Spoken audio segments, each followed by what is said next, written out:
Sayings of Confucius from the Harvard Classics, edited by Charles W. Eliot.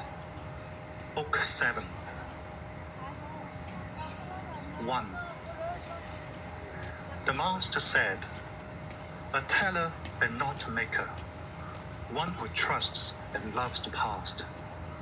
I may be likened to our old tongue." 2. The master said, "A silent communer, an ever-hungry learner, a still unflagging teacher. Am I any of these?" 3. The master said, "Neglect of what is good in me, want of thoroughness in study, failure to do the right when told me, lack of strength to overcome faults. These are my sorrows." 4. In his free moments, the master was easy and cheerful. 5. The master said, "How deep is my decay? It is long since I saw the Duke of Chow in a dream." 6. The master said, "Will the right, hold the good one, rest in love, move in art." 7. The master said, "From the men who paid in dried meat upwards, I have withheld teaching from no one." 8. The master said, "Only to those fumbling do I open. Only for those stammering do I find the word. From him who cannot turn the whole when I lift a corner, I desist." 9. When eating beside a mourner, the master never ate his fill. On days when he had been wailing, the master did not sing. 10. The master said to Yan Yuan, "I and thou alone can both live lost when given one, and live unseen when passed by."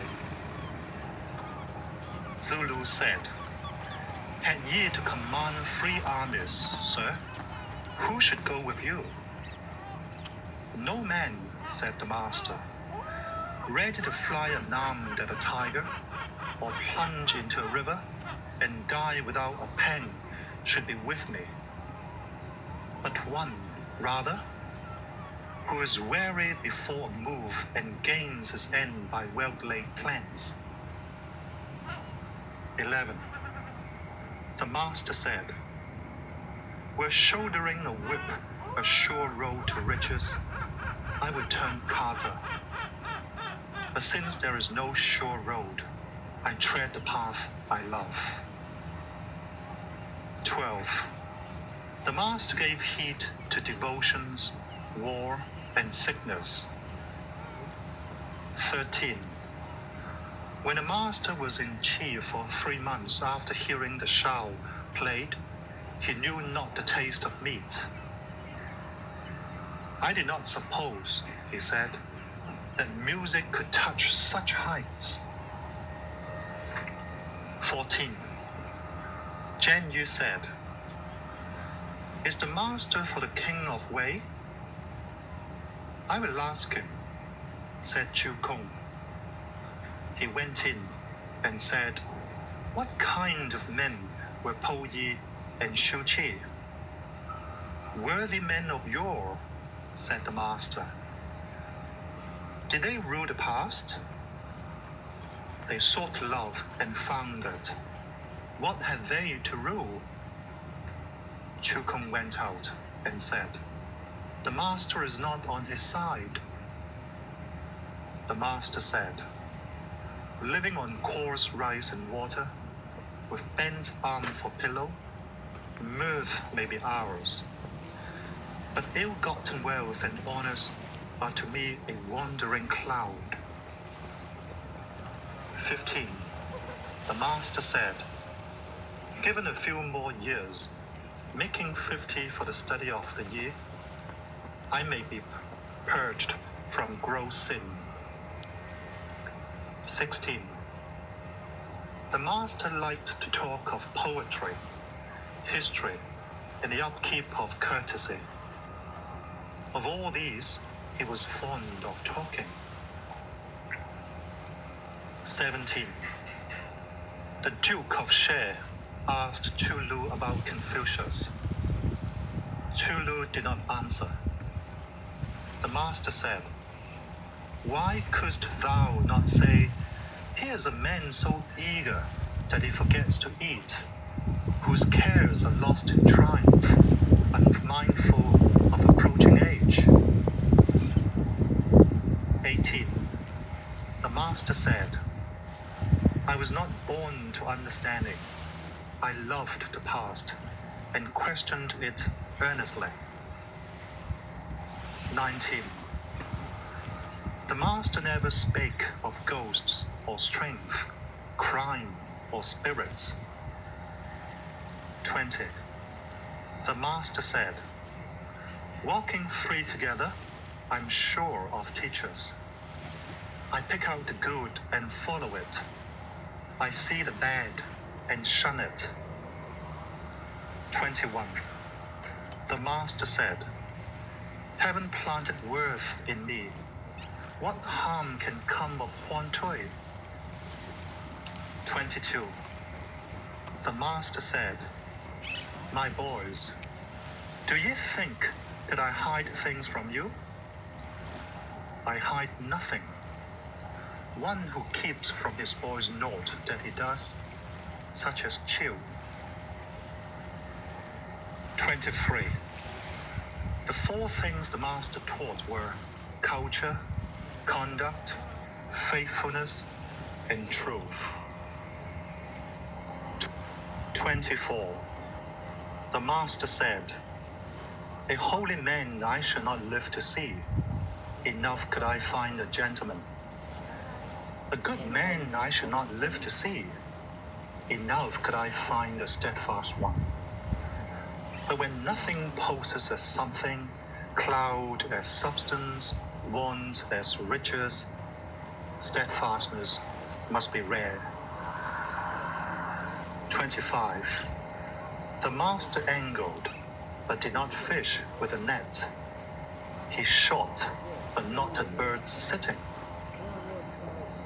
26. The master said, "There may be men who act without understanding why. I do not. To listen much, pick out the good and follow it, to see much and ponder it. This comes next to understanding." 27. It was ill talking to the Hu villagers. A lad having been admitted, the disciples wondered. The master said, "I allow his coming, not what is to come. Why be so harsh? If a man cleanse himself to gain admission, I admit his cleanness, but go not bail for his past." 28. The master said, "Is love so far a thing? I yearn for love, and lo, love is come." 29. A judge of Chen asked whether Duke of Chao knew courtesy. Confucius answered, "He knew courtesy." After Confucius had left, the judge beckoned Wu Ma Chi to his side and said, "I had heard that gentlemen are of no party, but are they too for party?" The prince married a Wu of the same name as himself and called her Miss Chu of Wu. If the prince knew courtesy, who does not know courtesy? When Wu Ma Chi told this to the master, he said, "How lucky I am! If I make a slip, men are sure to know it." 30. When anyone sang to the master and sang well, he would make him repeat it and join in. 31. The master said, I have no more culture than others. To live as a gentleman is not yet mine. 32. The master said, how dare I lay claim to holiness or love? A man of endless craving I might be called, an unflagging teacher, but nothing more. That is just what we disciples cannot learn, said Confucius. 33. The master being very ill, Zulu asked leave to pray. The master said, is it the custom? It is, answered Zulu. The memorials say, pray to the spirits in heaven above and on earth below. The master said, long-lasting has my prayer been. 34. The master said, waste begets self-will, thrift begets meanness, but better be mean than self-willed. 35. The master said, a gentleman is calm and spacious, the vulgar are always fretting. 36. The master was friendly, yet dignified. He inspired awe, but not fear. He was respectful, yet easy. End of Book 7.